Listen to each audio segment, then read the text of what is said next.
I remember a story I heard of the one man I respected in India whom I knew personally, called Brother Bakht Singh. In the early days of his ministry, there was such a tremendous revival in Madras that a lot of many hundreds of people were converted, and women started wearing white saris and taking off their jewelry and really seeking to become wholehearted disciples of Jesus. And there were some men who were not converted, who were disturbed that their wives and daughters were getting converted and wholehearted. And so they tried to threaten Bakht Singh. And they sent a senior police officer to that church building where Bakht Singh lived. And this man with his big stripes and all on his shoulder came and said, "I'm from the police, I want to see Bakht Singh." Put a little scare into people. This is a common tactic in India. Get a police person to put a scare into you. So they went, and Brother Bakht Singh was kneeling down in prayer, as he is most of the time.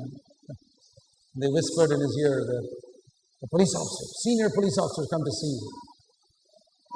He said, "Tell him I'm talking to God, and I don't know when I'll finish. He's got to wait." I'm sure in his entire life that man had never heard a reply like that. People are scared of senior police officers. Not Bakht Singh. He lived before God. That is why I respect that man. He wasn't a great preacher, but he was a man of God.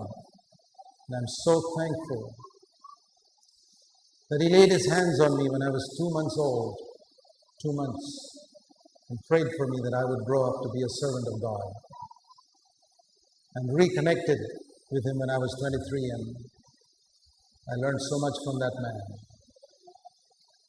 The influence of one man, and when that man was gone, that was the end of all those churches as far as spirituality is concerned.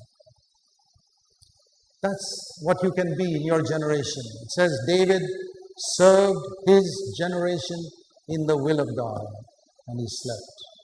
And what the Lord has told me is, you can only serve your generation, and then you have to sleep or be taken up. My dear brothers, you belong to another generation than me, many of you. You have to serve your generation in the will of God. And I pray you will take up the challenge in these days and say, "Lord, I want to be a man like the Apostle Paul. I want to be a man like the Apostle John. I want to be a man like Sadhu Sundar Singh. I want to be a man like Brother Bakht Singh. I want to be like that for you. To be a burning bush and a light for you in this land."